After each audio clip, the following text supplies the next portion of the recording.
नमस्कार, आप सभी का स्वागत है।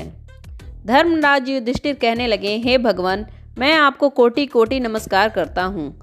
अब आप कृपया करके चैत्र शुक्ल एकादशी की कथा कहिए। श्री कृष्ण कहने लगे, हे धर्मराज, यही प्रश्न एक समय राजा दिलीप ने गुरु वशिष्ठ जी से किया था और जो समाधान उन्होंने किया वो सब मैं तुमसे कहता हूँ। प्राचीन काल में भोगीपुर नामक एक नगर था। वहाँ पर अनेक ऐश्वर्य से युक्त पुंडरीक नाम का एक राजा राज्य करता था।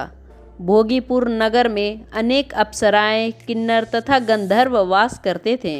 उनमें से एक जगह ललिता और ललित नाम के दो स्त्री पुरुष अत्यंत वैभवशाली घर में निवास करते थे।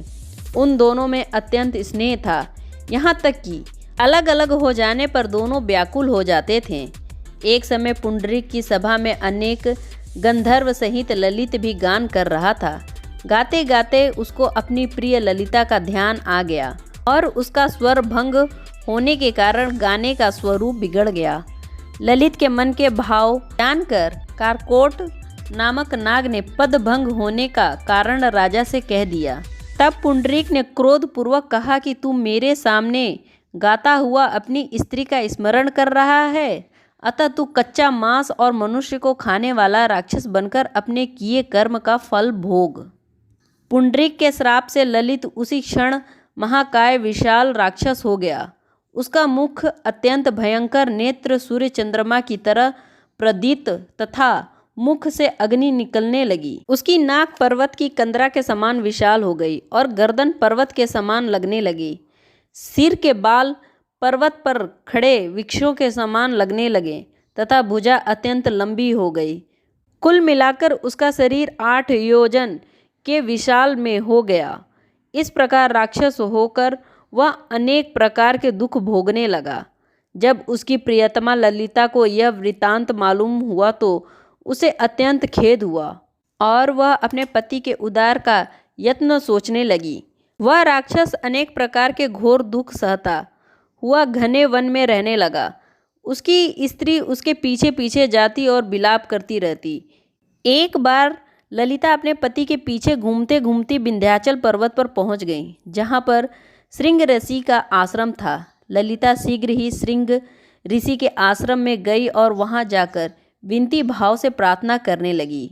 उसे देख श्रृंग ऋषि बोले, हे सुभंगे, तुम कौन हो और यहाँ किस लिए आई हो? ललिता बोली, हे मुने, मेरा नाम ललिता है। मेरा पति राजा पुंडरीक के श्राप से विशालकाय राक्षस हो गया है। इसका मुझको महान दुख है। इसके उद्धार का कोई उपाय बतलाइए। श्रृंग ऋषि बोले, हे गंधर्व कन्या, अब चैत्र शुक्ल एकादशी आने वाली है, जिसका नाम कामदा एकादशी है। इसका व्रत करने से मनुष्य के सब कार्य सिद्ध होते हैं। यदि तू कामदा एकादशी का व्रत करे, उसके पुण्य का फल अपने पति को दे दे तो वह शीघ्र ही राक्षस योनि से मुक्त हो जाएगा और राजा का श्राप भी अवश्य शांत हो जाएगा। मुनि के ऐसे वचन सुनकर ललिता ने चैत्र शुक्ल एकादशी आने पर उसका व्रत किया और द्वादशी को ब्राह्मणों के सामने अपने व्रत का फल अपने पति को देती हूँ।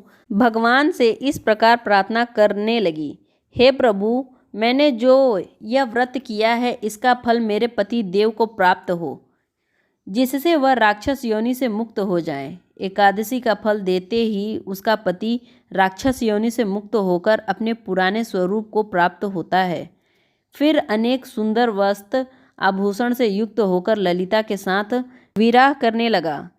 उसके पश्चात वे दोनों विमान में बैठकर स्वर्ग लोक को चले गए।